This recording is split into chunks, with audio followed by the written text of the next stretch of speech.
Hello and welcome to the Carolina Panthers Football in My Mind podcast. I'm your host, Luke Farber, and what is in this mind today? Hey, we're already to week 7 of the NFL season. We had a crazy Thursday night game between Pittsburgh and Cincinnati. I should have known the Bengals were going to win this one. The Steelers, although they had the 4-1 record, had really not looked that great offensively or defensively. They were coming off the bye. They've got a great coach, Mike Tomlin. They've got veteran, great players, both on offense and defense. But right now, something just isn't clicking. They're not getting what they need out of the defense or the offense. And if you really look at it in this game, the offense well overproduced the defense, which no one saw coming. We all should have seen Joe Flacco coming. I mean, Joe Flacco's been coming for 15 plus years now, so good on him. And with those two receivers, especially Jamar Chase, you're going to be able to score points if you got competent quarterback play. So good to see that from the Bengals. Their season is far from over if Flacco can string a few games together. So before we get to the Panthers game, just to let you know, go ahead, like, subscribe, comment. Let me know what I'm doing good. Let me know what I'm doing bad. Go ahead, rate, review, share. It helps us get the word out and get more eyeballs on the show. So thanks so much in advance for that. And let's get into this Panthers game. Now, before we get to this upcoming matchup in New York against the Jets, we're going to look back at the Cowboys game. And man, Rico Dowdle, Rico. He did it again, over 200 scrimmage yards, and I did not see that coming. I thought he'd have a good game. I thought he'd have over 100 yards, but 234, whatever it was, I mean, that was ridiculous. And the great thing is that we saw more consistency out of both units. We didn't turn the ball over on offense. T-Mac got in the end zone twice on two really good routes, and you see how crafty he is. And a guy at his size, he's just figuring out the NFL game at this point. And once he gets it under his belt, he's going to take off. The sky is the limit for that dude. And I am so excited for him and us and Bryce, because Bryce, the great thing about our slow start, well, there was nothing really great about our slow start, but we've kicked it into gear now. We've kicked it into gear far before we did last year. We're 500, 3-3. We're 2 wins away from the total of 5 that we had last year, and we have a really good chance to get number 4 on the road this week in the Meadowlands. But before we look at that, let's look at the defense too, because this unit is rounding into form as well.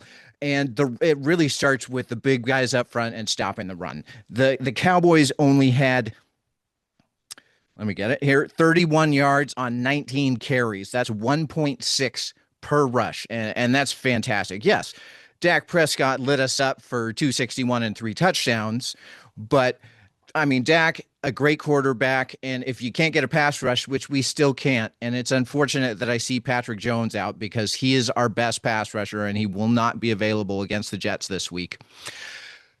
We're having a hard time getting consistent pressure. And when you can't get consistent pressure on a quarterback like Dak, a pocket passer can pick your zone defense apart. And that's exactly what he did. Luckily, like I said before, our offense did not turn the ball over. We're efficient on offense, had the great day from Rico Dowdle, and took it down to the wire. Second 4-minute offensive drill in the last 2 weeks, successfully done, and we win the game on a last-second field goal. Now, if anybody doesn't know what a 4-minute drive is, you may be familiar with what a 2-minute drive is, and that's the last 2 minutes of the half or the game when you want to go down and score points. And it's typically in a hurry-up fashion.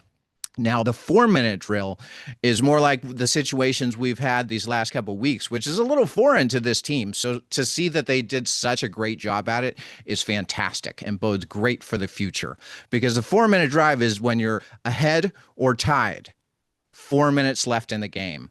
And what you want to do with those 4 minutes is you want to use them all up. You don't want the other team to get the ball back at all. And that's exactly what we've done 2 weeks in a row. And we took home 2 home victories.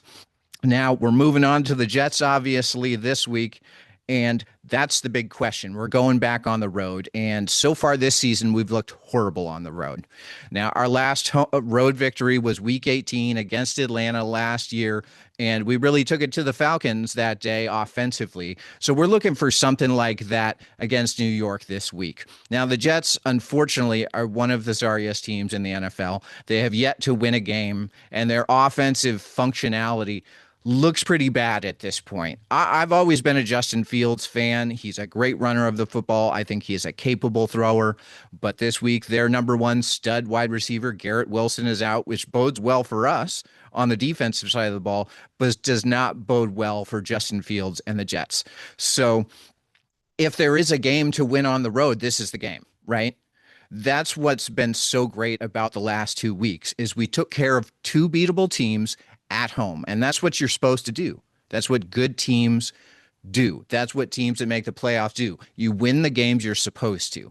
So this is a road game that with our talent and the way we've played versus the Jets and the way they've played, we should have a really good shot to win this game, and we should take it home. And that would get us to over 500, which when was the last time we were over 500 at this point in the season? 7-8 years ago. So that would be phenomenal, especially for the way this team started the first few weeks when they looked pretty horrendous. So that's what we're looking for this week in New York. The keys for us offensively, again, are going to be to run the football with Rico Dowdle. Chuba Hubbard is back this week. He will definitely get some carries, but I do expect Rico Dowdle to get the lion's share of those carries.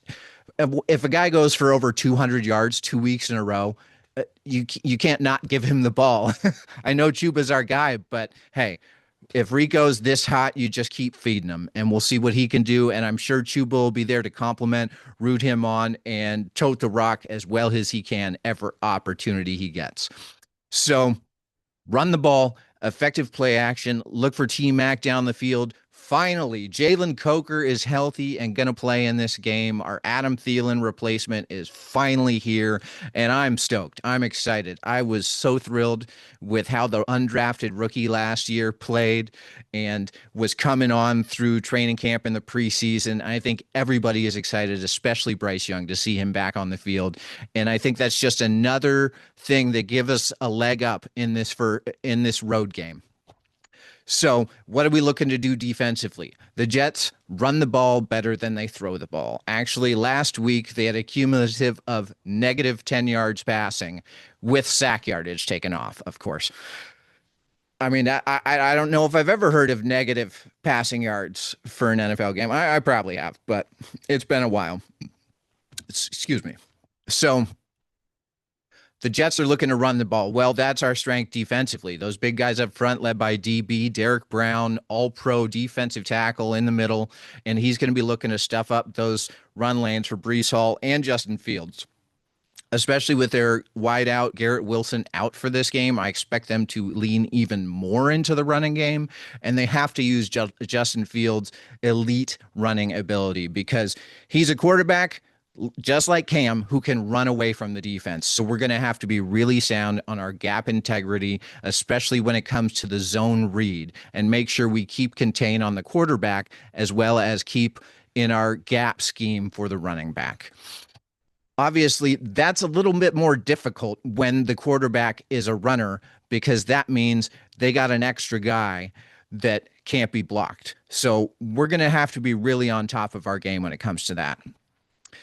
We're still looking for a pass rush to be developed. So we're looking for those rookies and DJ Wanham and hopefully Turk Wharton will be back this week. We're looking for those guys to step up and get some pass rush.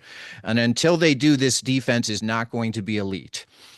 Luckily, we've got great play in the secondary and great depth. So looking for those guys to zone up and really try and take away the deep throws while rallying to tackle the underneath ones. Look for Mason Taylor, the rookie Jets tight end, to be a factor in their passing game. We want to make sure that Wallace and Roseboom are stuck to him like glue. I'm sure Morig and Scott will have some of that responsibility as well. So those are the keys. We got to run the ball, effective play action, don't turn it over.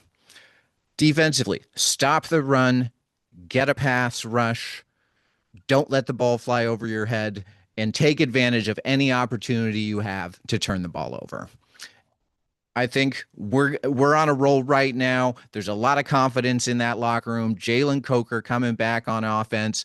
I think this team is learning how to win and has done a really effective job at home for the last 2 weeks. It's time to just take that show on the road. And we're going to take this one down 27-17. Panthers over Jets. Keep pounding. Let's go. Hell yeah. 4-3.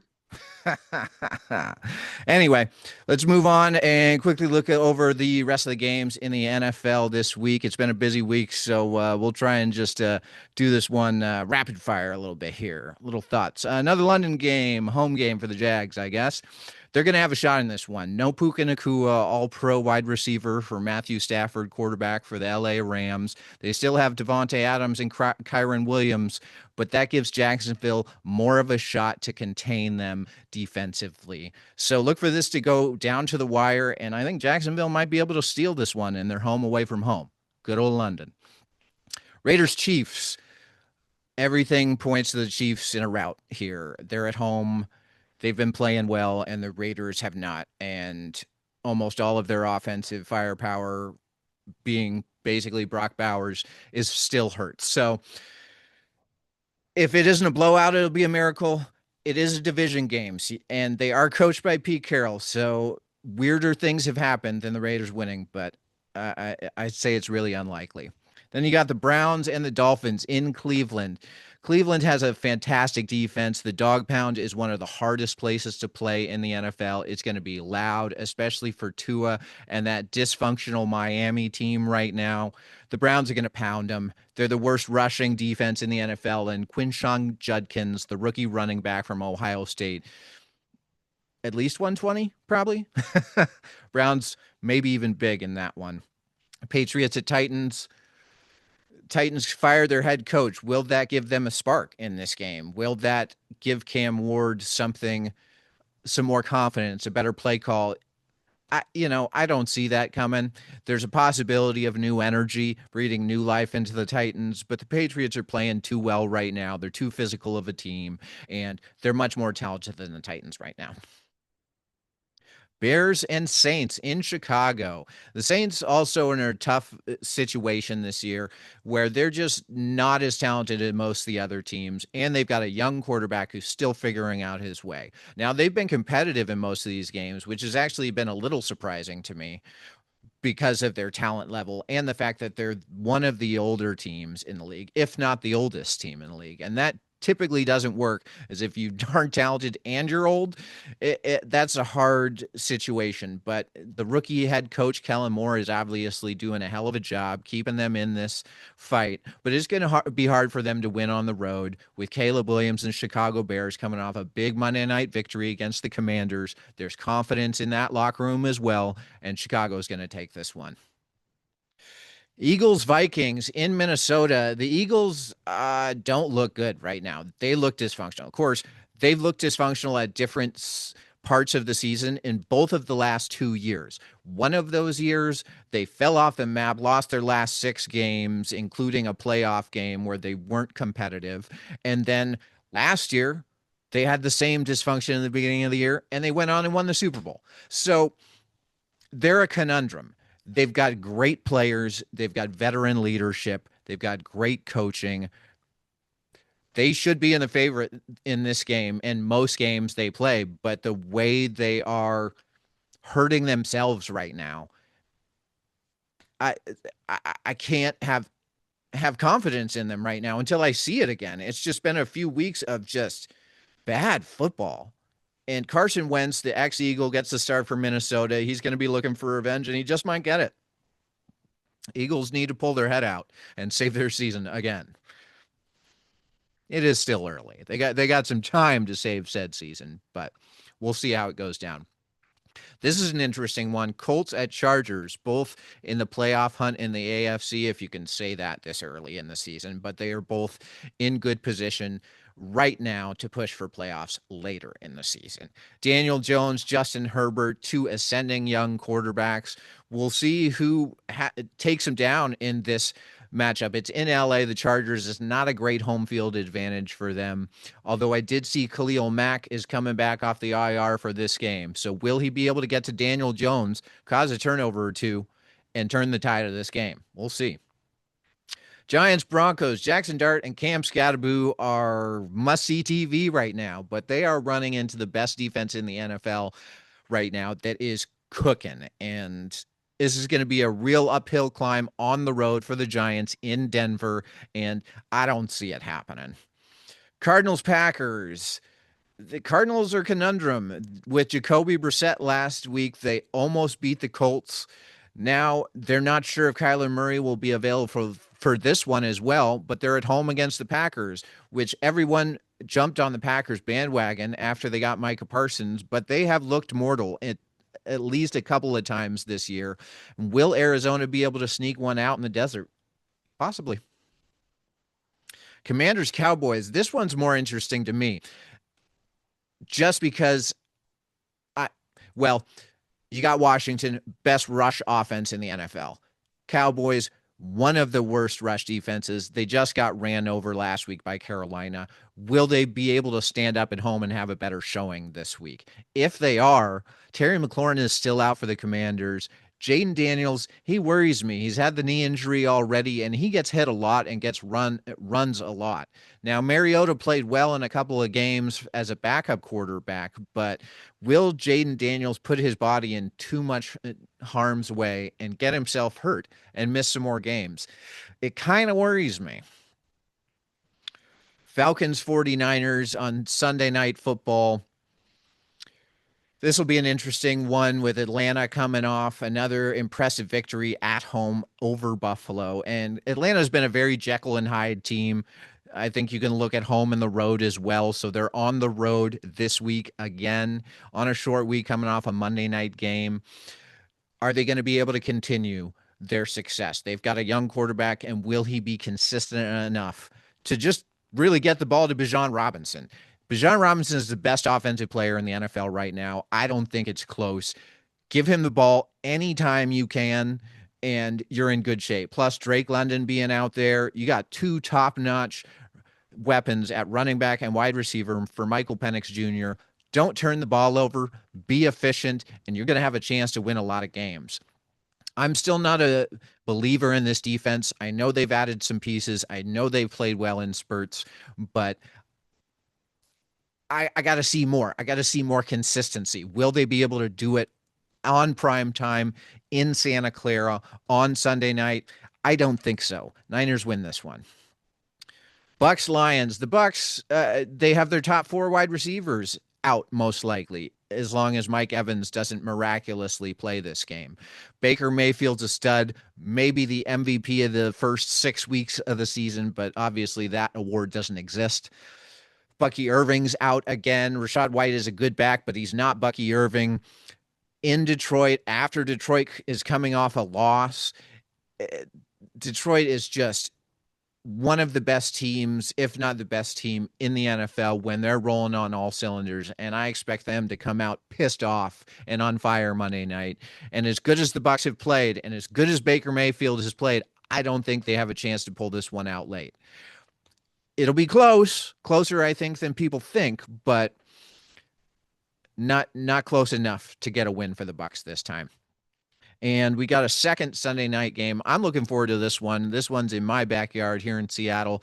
Texans at Seahawks. Seahawks have been playing great. Texans defense is awesome, but the offense has been rounding into form. Can they do it in Seattle on a Monday night in the fall? With CJ Stroud not having great protection from that offensive line, what is the pressure package from the Seahawks going to look like, and what is the plan for the Texans offensive line? Those are the keys to that game, and I see the Seahawks being able to take this one down pretty easily if they don't protect CJ Stroud. Hey, we made it through all those games. Woo! I did pick Pittsburgh on Thursday night, which I think a lot of people did. But we're looking for a better week from picks this week. So check that out It'll be up on socials. And don't forget to like, subscribe, share, comment, rate, review. I'm on all the podcast major services here on YouTube. So check us out and follow along, and let's keep pounding. Go Panthers.